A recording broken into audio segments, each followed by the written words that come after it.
All right, it is recording, Sweet. supposedly. All right. So,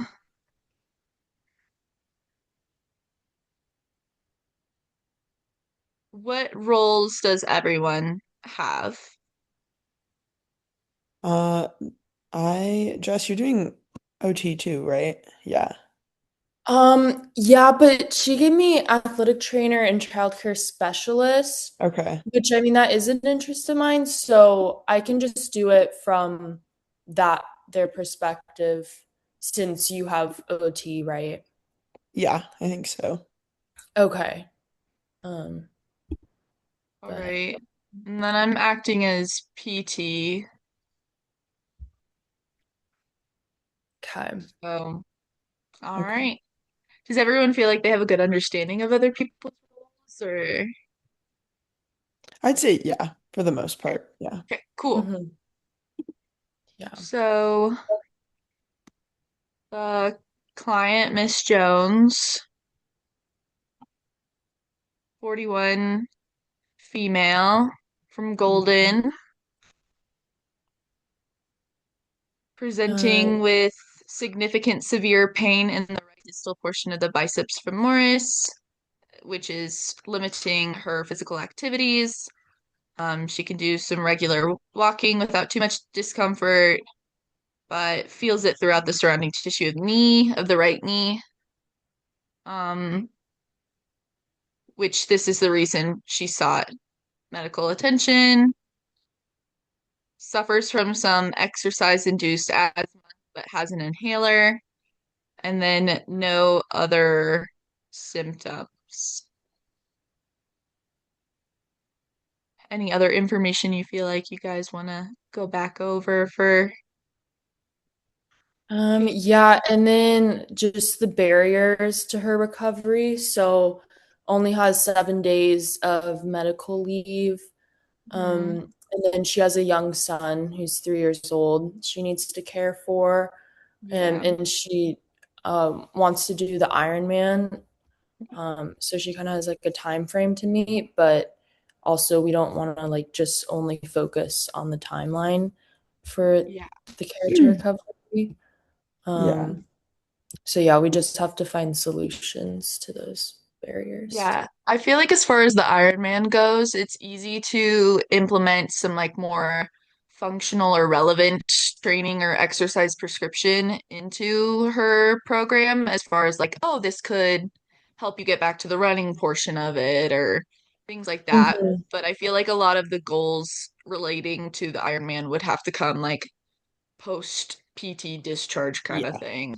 Yeah. Right, for sure. Like stuff Yeah. that like the personal trainer or the strength and conditioning coach could more so focus on Hmm. the rest of the team. Yeah, I also feel like I mean her and her husband just bought a big house too, so Yes. also remembering that she has to walk upstairs like every day. Yes. Mm-hmm. Yeah. Yeah, that's where I feel like a lot of the OT stuff comes in and PT with those Yeah. activities of daily living and such. Yeah. Yeah. Hmm. Yeah, and maybe like making the programs like at home would be Mm-hmm. easier for her. Yeah, and like telehealth even Yeah. as Yeah, well.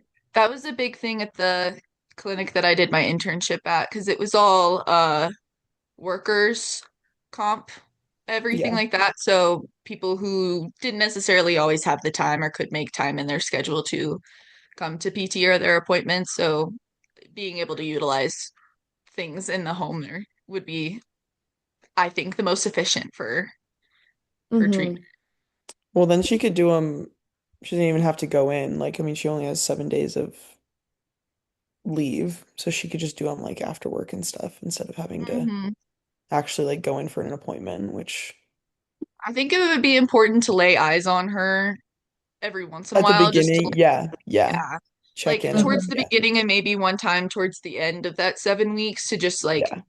Yeah. it, sometimes it's harder to see on For a sure. For sure. camera For if things sure. are actually doing well. That and like a reassessment of that was it the Lackman's test? Yeah. Yeah. All right. Do we feel like there's anything else that we want to touch on before we dive into questions? I don't think Um, so. yeah, I don't think so. I Okay, think we can go to the questions part. perfect. So, question number one is, what is the ideal progression of Miss Jones through the healthcare system in which she is being treated? Think about each step in the treatment plan. What would you recommend? Um, Um, I would assume her initial evaluation would be through a PT, I Yeah. agree. Yeah. and then she would need a referral to OT. Mm-hmm. Uh, And they could evaluate like how the injury is affecting her daily life. yeah, Yeah. yeah, I feel like after that test came back positive and everything, referrals to go get an MRI to confirm the grade of Mm, the tear and everything because it says grade 3, but there's some wiggle room in how much of a tear is grade 3. And then talk to patients about possible need for surgery. Like, does she want to do surgery? Not everyone with a ACL related injury does surgery. And then I feel like referral to orthopedic surgeon if that is something she wants to consider. And then, like you guys said, referral to OT and everything like that. hmm And yeah, then I guess like the athletic trainer could come in and like help do exercises to progress her back to activity, like in increasing her aerobic capacity, because Yeah. that's what she mainly is focusing on, like the endurance aspect. hmm I feel like there could be some consideration too, with depending, I know she's got the timeline of October and everything, and there's been some talk and evidence and such. The PT clinic that I did my internship at did a lot of like prehabilitation before hmm surgeries to kind of get the Mhm. ball rolling on things so that it wasn't as hard of a like there wasn't as much of a drop of everything after surgery. So that could be an option, like you guys said, like the telehealth type thing, so that she doesn't have to Mhm. worry about childcare as much. And if she Right. does do surgery, that would be a consideration of like recovery time and everything, but then post-operative like rehabilitation, focusing on like strength, getting back the range of motion and like really focusing on the proprioception because you both were in motor behavior, right? I feel like I'm not Mhm. crazy. Okay. We Yeah. had that talk about like the proprioception and like the nerve blocks and everything for surgery. yeah, So I Yeah. feel like yeah, working on that like progressive strengthening, the functional exercises, because it seems like everything she wants to do in her life revolves around how functional is her exercise.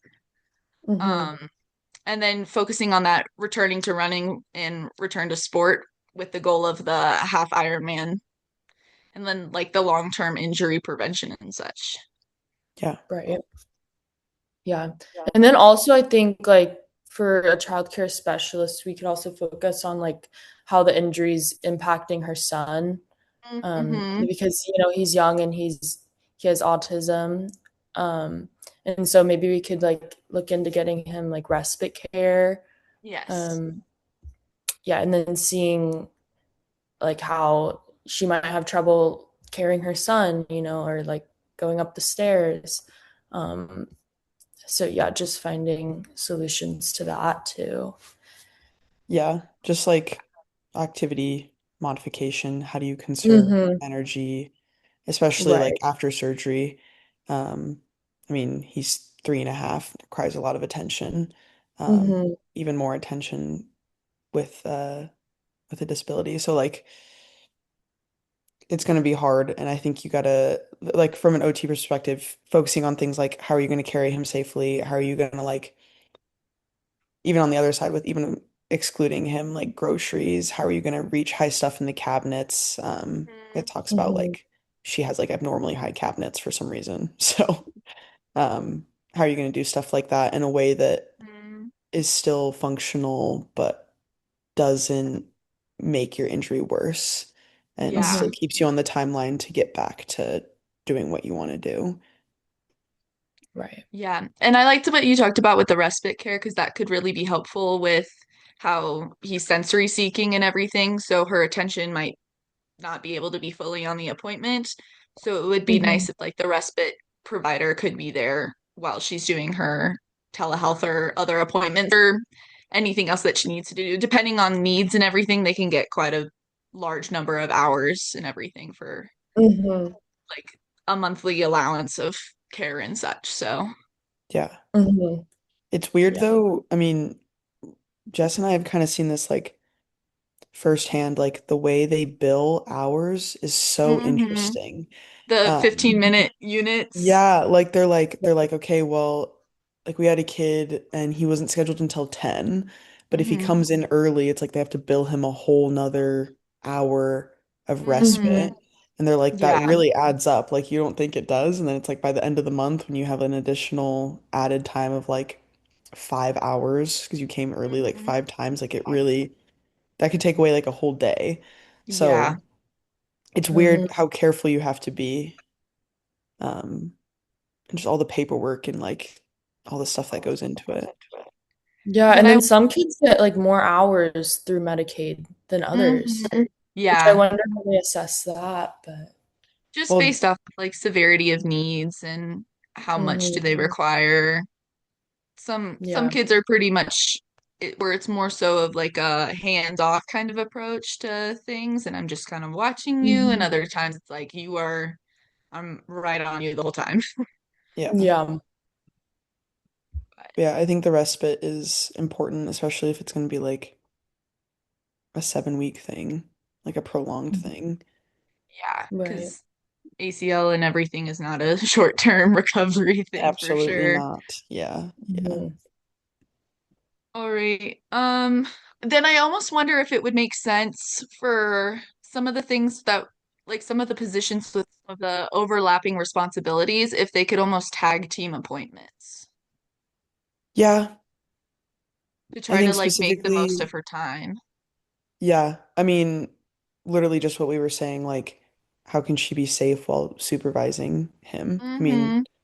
if he's sensory seeking, and I guess he's gonna be like, I'm assuming he's gonna be like bouncing off the walls, doing a lot of things, you know? I mean, Could be, Hmm. yeah. that's how it is at our clinic. I feel like it's like Yeah. you try to sit down Totally. for like 5 seconds and your kid's doing the next thing. So Yep. how Hmm. do you safely navigate like your house, your 3-story house while supervising your kid? Mm-hmm. Um, Yeah, I feel like that's where a lot of like the OT stuff can come into. Some yeah, PT and OT yeah, can overlap on that, yeah, but OT for sure. yeah, Working on like, okay, how are we navigating all these stairs in the house? Okay, how are we getting up to the higher cabinets and such? yeah. Just like the Things like that. functional Mm-hmm. mobility, having the correct biomechanics. Mm-hmm. Um, it's just, yeah. Yeah. There was like, pretty sure it's in one of the articles and everything, but I also remember talking about it in physiology. It was like a rainbow chart with all of the different professions on it in a healthcare team. And it wasn't just like the blocked thing. It was like, okay, how much can we overlap with each other just to try Yeah. to like Hmm. make the most of our time and be as efficient as possible with the recovery. And I feel like that's really gonna be the game plan for her with her shorter time of everything. So Yeah. Hmm. Yeah, and I even see that a lot, like where we work. I see like mhm. the OT and the speech therapist like working together, Yeah. with like Cooper, the 3-year-old, and they like help feed him together. Mhm. But It's in- yeah, so I think that's an effective it's strategy. it's Yeah. interesting who can and can't work together. Were you there when Shelley like explained that to us? No, I wasn't. So PT and OT aren't like they can't bill them the same, apparently. Mm. So it has to be Mm. like a separate PT and OT appointment. Like they can't work together w with like Medicaid, Oh. Medicare in respite, which I thought was interesting. Mhm. And same with music. So when they have music, Okay.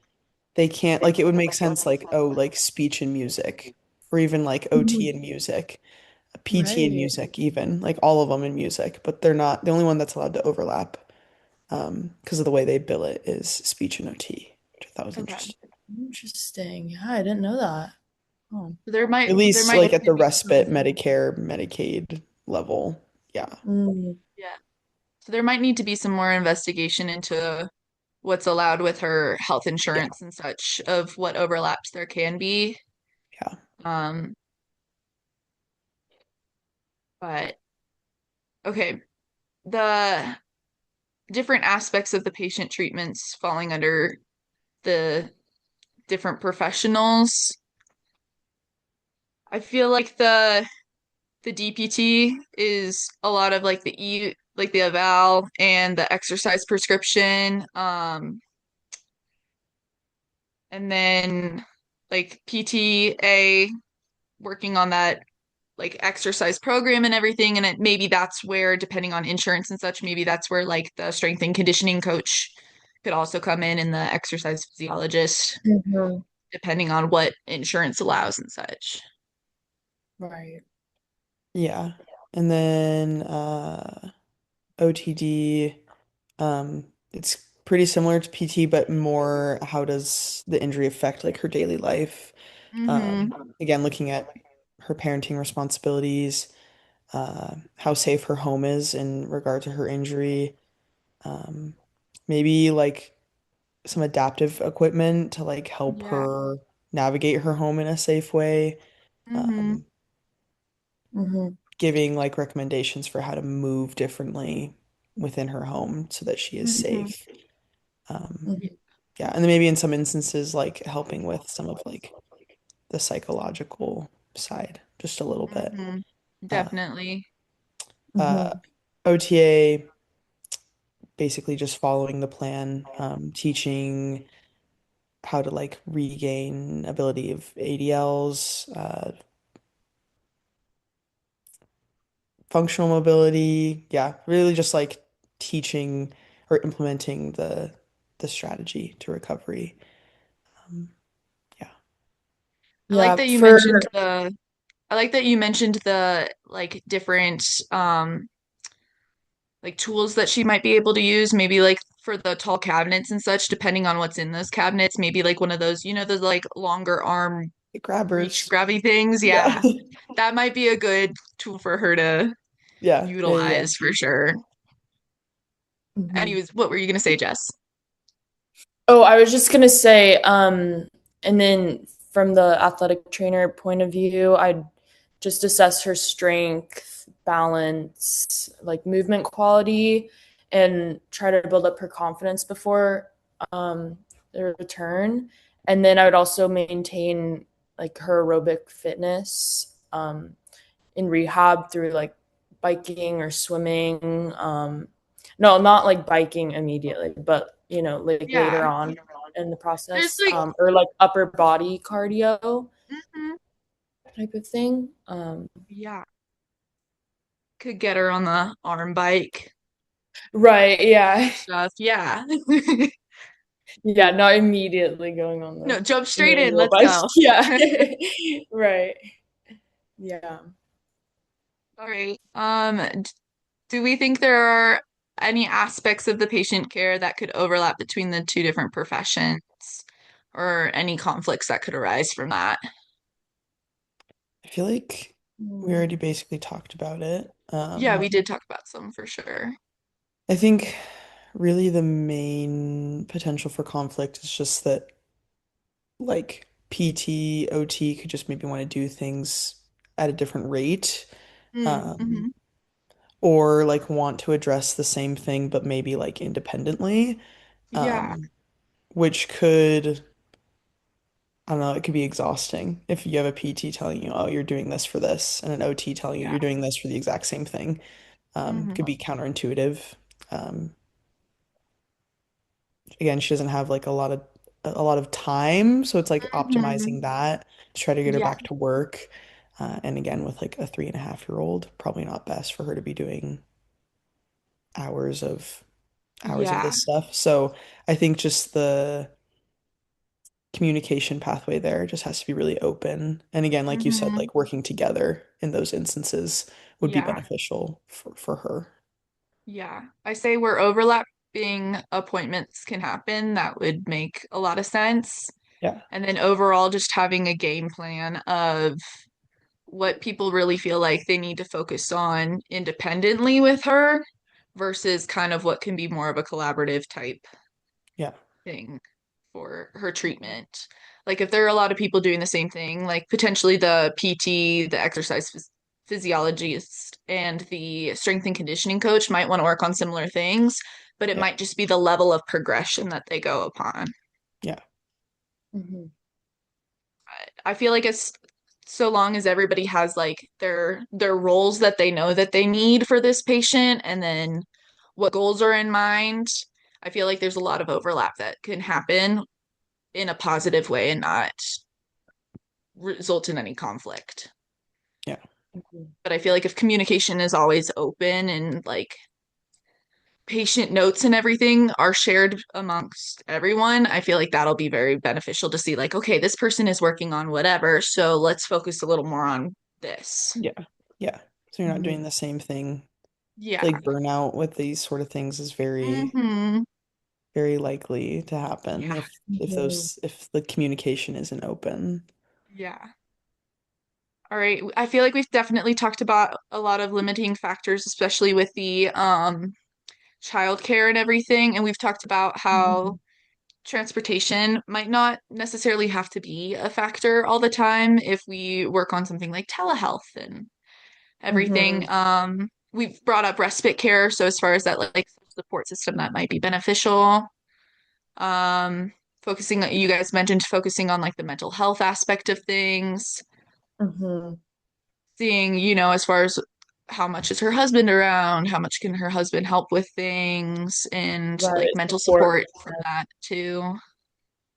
Um, Payment, we all know health insurance is not always a fun game to play with, Mhm. but she does have that time of it was paid time off, I believe, that she had. Yeah, the 7 days.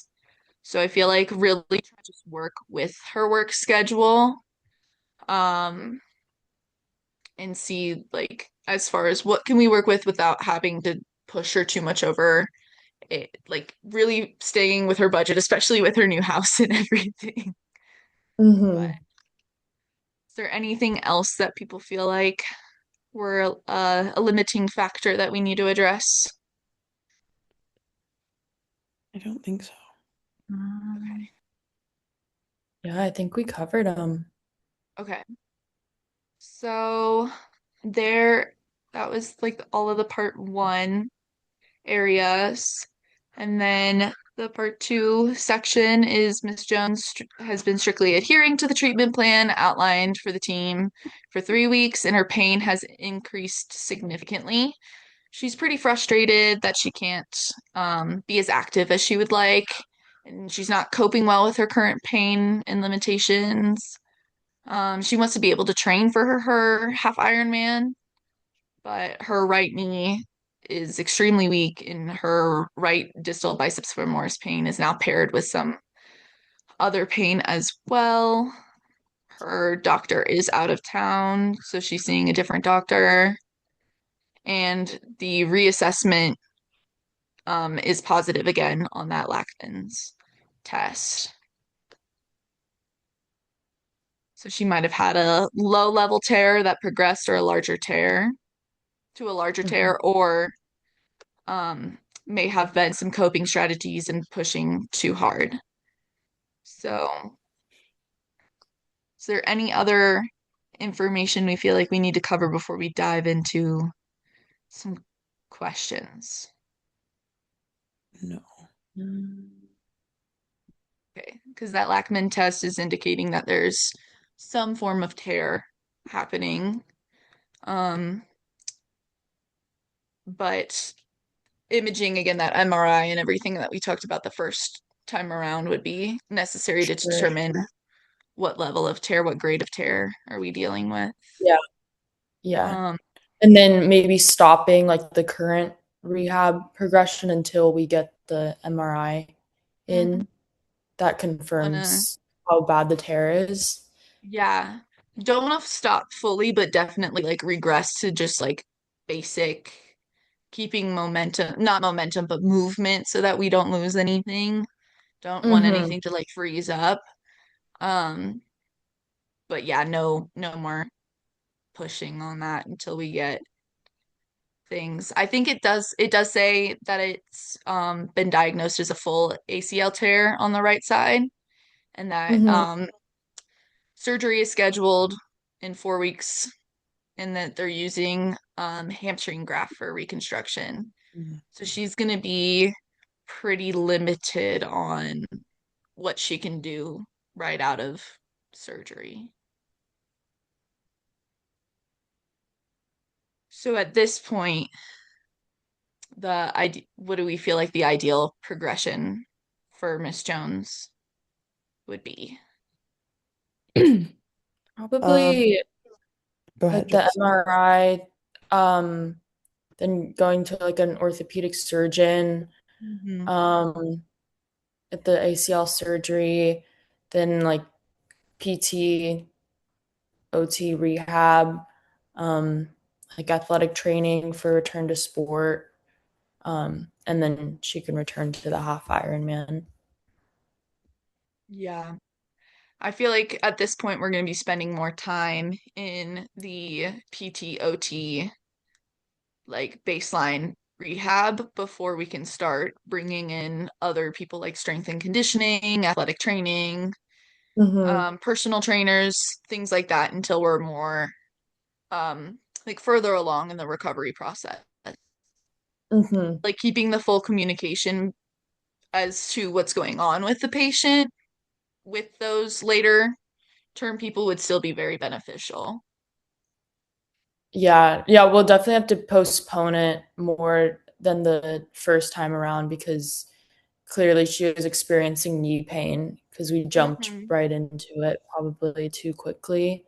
Yeah. So, There I might also also think, go ahead. go ahead. Okay.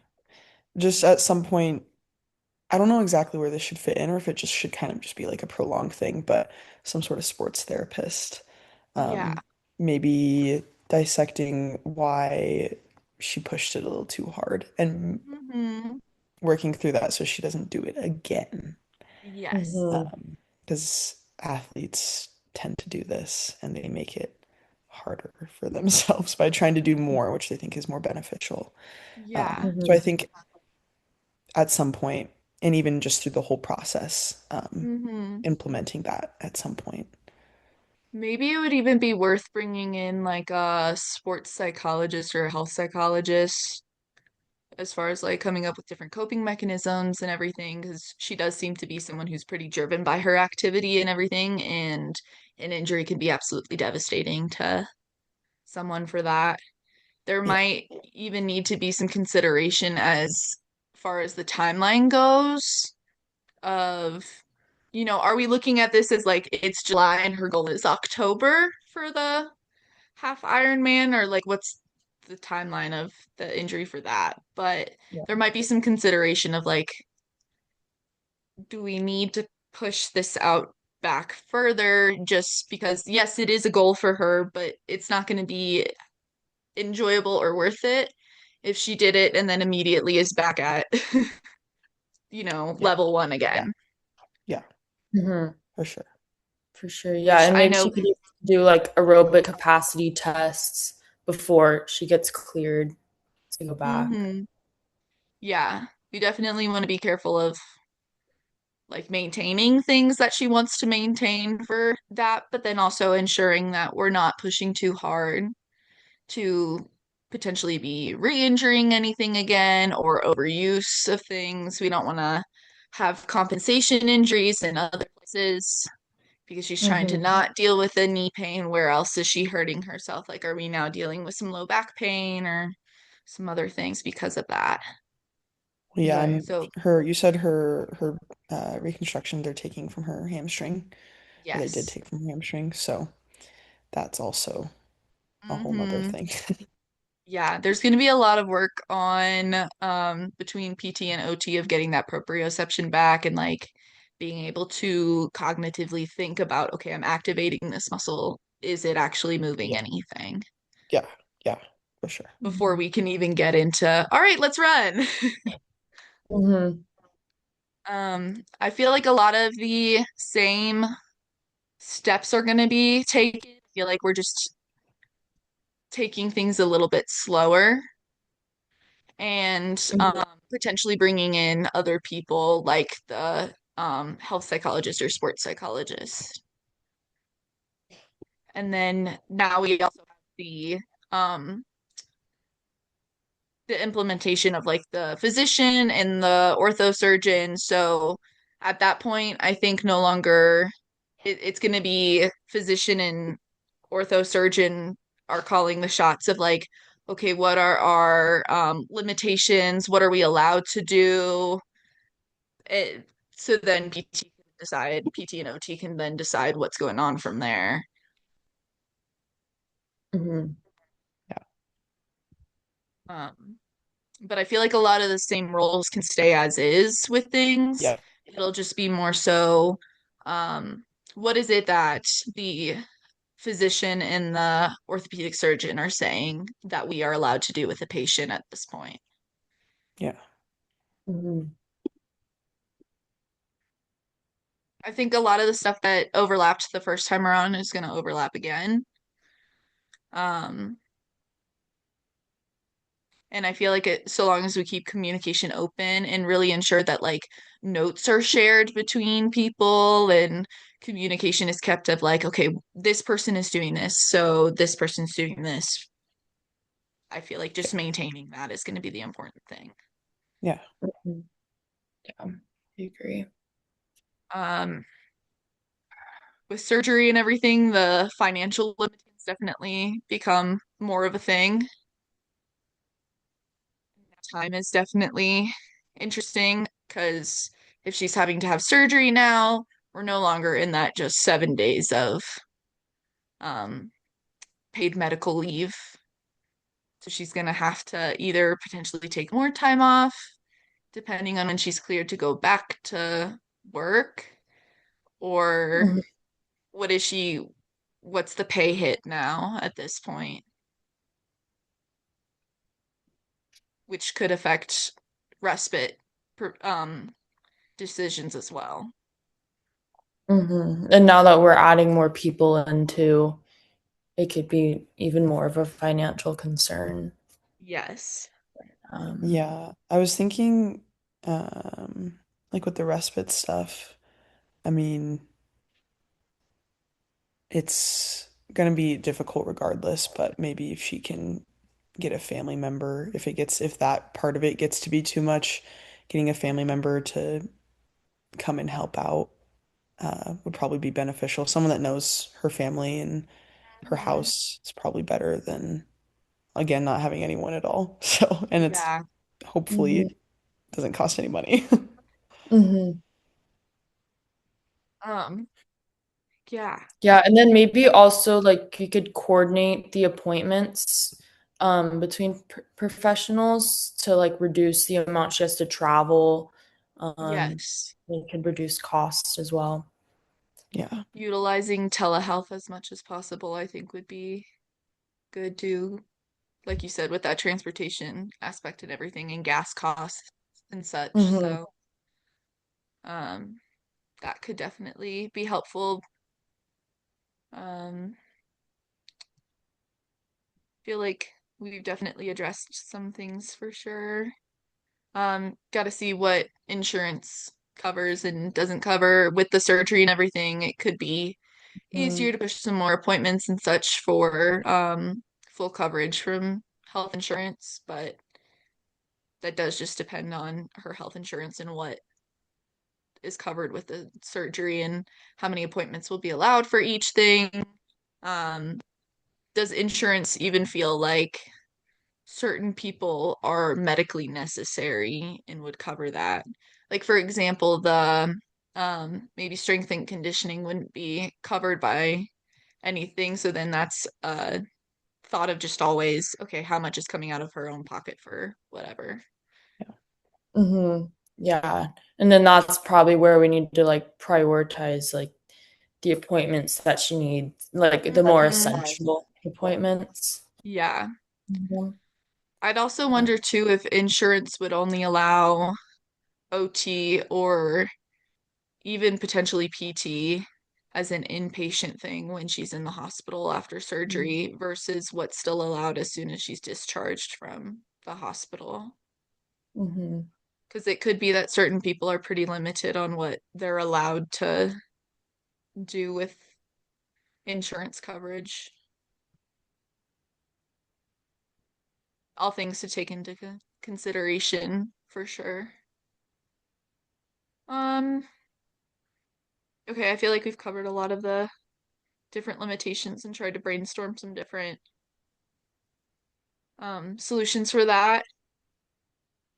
Oh, who on the team could talk to Miss Jones about nutrition and sleep as part of the healthcare team?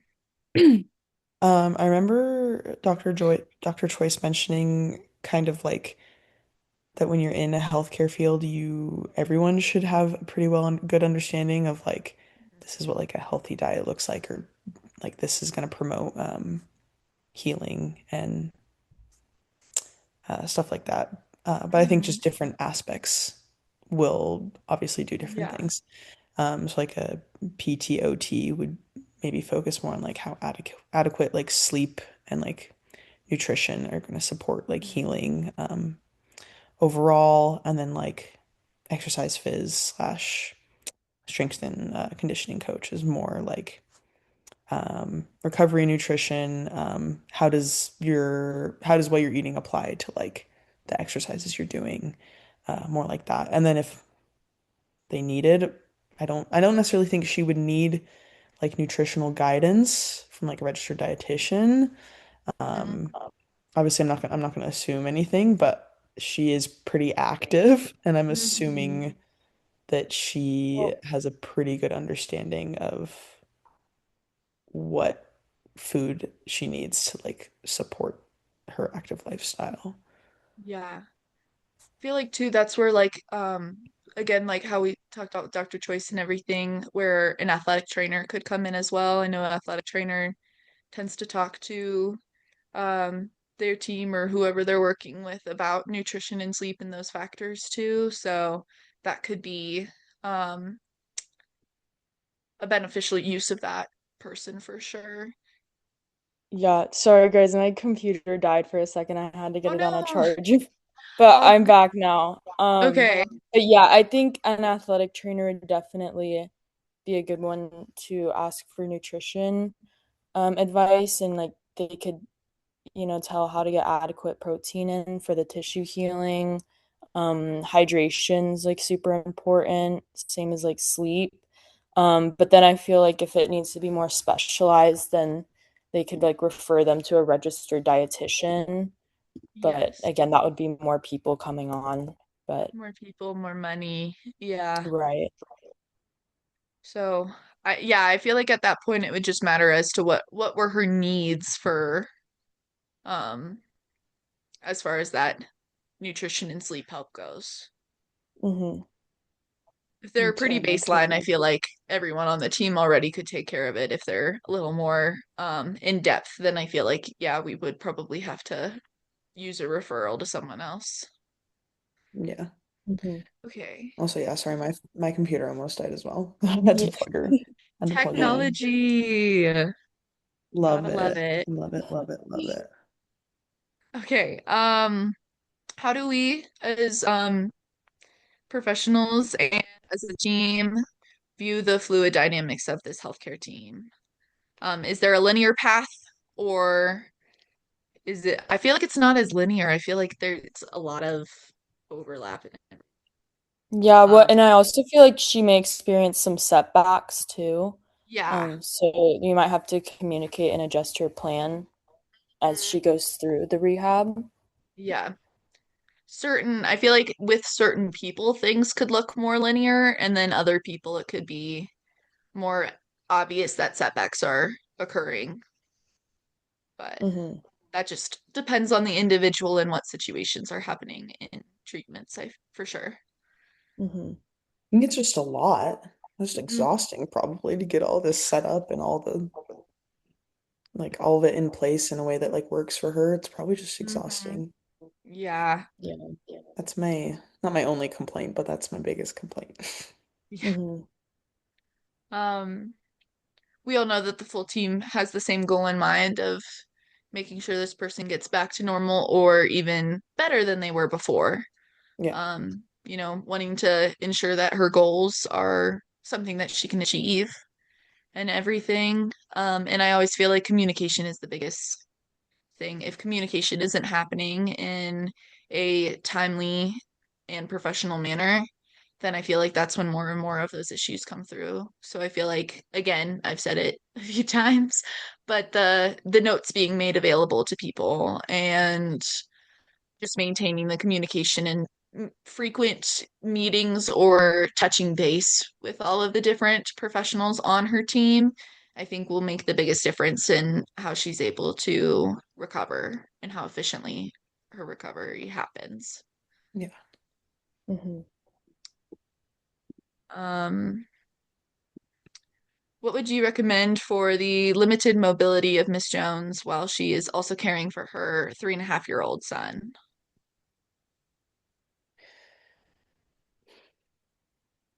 I feel like that's where we talked a Um, lot about that respite Yeah. care and what for is it that the sure. respite provider can do with the kid.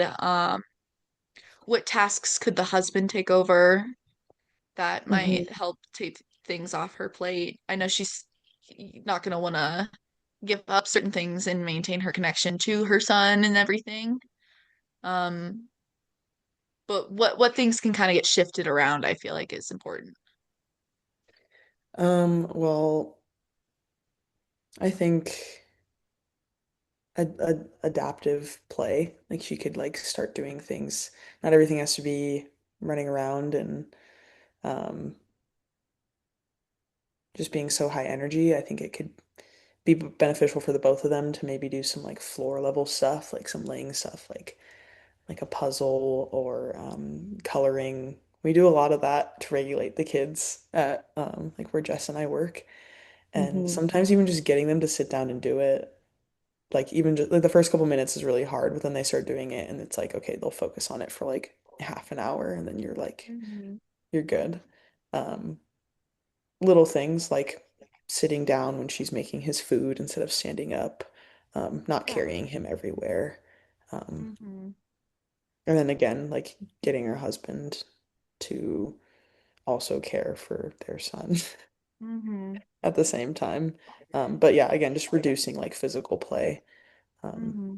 it's going to be difficult. Obviously, it's going to be like an added stressor, uh, but Hmm. got to give a little. And I think by giving her those options of like, well, you can still do these things, it just might be different than what you're used to, and providing Yeah. her with ways to change, um, it'll be easier than expected. Right. Yeah. Like kind of maybe outlining some safe parenting like strategies for her.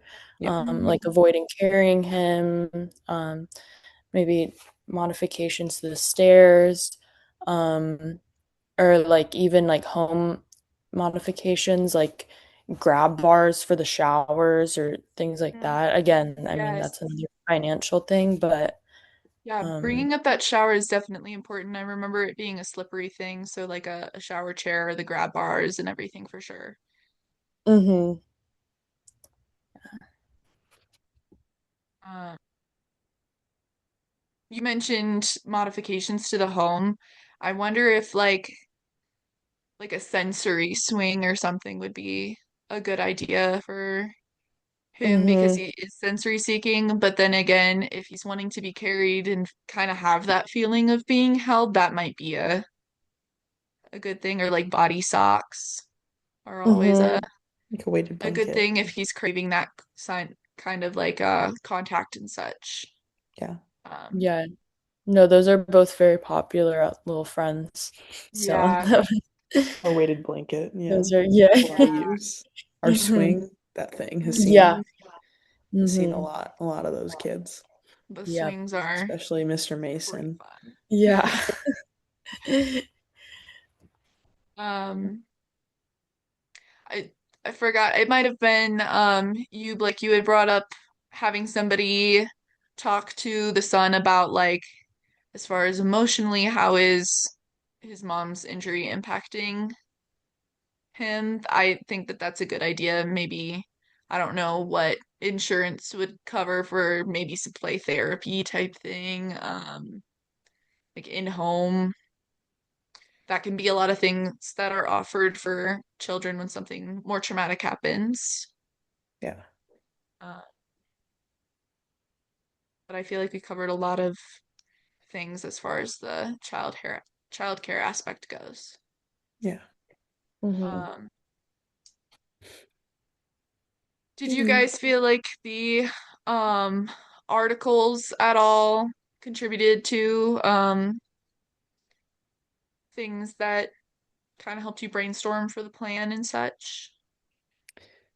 Um, I think this one's pretty straightforward, but just like the whole idea of like client-centered care and Hmm. not treating every ACL tear as like the same. Yeah. Because obviously her plan is very different and you have to individualize it to that or it's not going to work. Mhm. Um, so Yeah. just the addition of her son and like the new house and the limited time off. Obviously, you have to plan around it. Um, and just focusing on what she wants to be able to do, like the Iron Man. She's a very active person. She's a mother. Uh, you got to be able to implement those things or think about those things and have a Mhm. goal to reach. Um, but also just like the idea of like long-term injury prevention. Like we want to focus on that Yeah. and everything she wants to do, but we also have to make sure that she's healthy at the end of the day. Mhm. And we might not be able to like meet all of those goals right away. Yeah.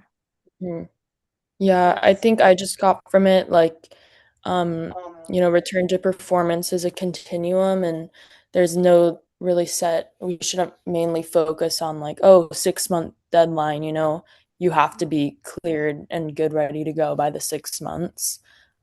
yeah. It's going to be a process with setbacks and having to adjust the rehab plan. And then also like the article is talking about how aerobic fitness is often like overlooked um, Yes. and aerobic capacity should be tested before returning endurance athletes to competition to reduce the risk of like re-injuries. And then just rehab should be more individualized. Um, and then return to sport decisions should be involving like the entire healthcare team Yeah. rather than just relying on only time Hmm. since the injury. Yeah. I feel like there should be a large focus on like the whole team versus just one individual. Like those interprofessional connections are going to be huge for the overall success of the Mhm. patient. Um, and that's what I feel like I got the most from the articles is just like it's not just one person and one person's goal. It's not just one professional and one professional's goal. Everybody's got Mhm. to work with that one patient at the center of all the thoughts and everything. And obviously, each professional is a specialist and an expert in their area. But ensuring like those communications are happening in a way that everybody feels like it's a team and it's not just one person's in charge. Obviously, there are going to be some people who are a little more in the leadership position than others as far as what guidelines are being set. Like, for example, the surgeon and the practitioner are going to be the ones that are really at the foreground of that because they're the ones setting the boundaries for the rest of us. But I feel like everybody still gets to be a leader in their own role. Yeah. Um, but it's done in a way that everybody feels like they're on the same level. Yeah. Mhm. All right. Is there anything else we feel like we need to touch on? I don't think so. Okay. I think we got it. I feel like if we were going for next steps with this, it would be you know, starting that process, and then I feel like frequent meetings or somehow touching base, it's not Check-ins always and yeah. mm-hmm. um Even like doing like some sort of survey evaluation with Miss Jones, like, oh, they did this a lot at the clinic that I was at, where they asked people on like a scale of 0% to 100%, 100% being like you are absolutely at your goal and everything. Where do you place yourself? And it would be in like different categories. Do you feel like you're back to your normal self? How far away are you from your normal self in different aspects, as far as like physically, mentally, emotionally, things like that? And I feel like keeping that as something that's shared through everyone would be pretty beneficial as well. Yeah. Mhm. Everyone having the same idea, or I guess a similar idea on Hmm. how she's feeling throughout the whole process. Mhm. Yeah. So maybe if there's a week she's not doing as well, the whole team is aware and goes, okay, don't push so hard. Yeah. Mhm. Yeah. Oh, she's feeling great. Okay, maybe we can take things up a notch a little. Yeah. But main Yeah. see who all has taken things up a notch so that we all don't like crank it to 100 there. Yeah. Mhm. But Sweet. I feel like at this point, maintaining communication is going to be the The biggest biggest factor. thing. Yeah. Right. Yep. All right. Cool. I feel like that's all All I have. right. All right. Yeah, That's all I got. Well, pretty I'm much. going to end Yeah. this recording.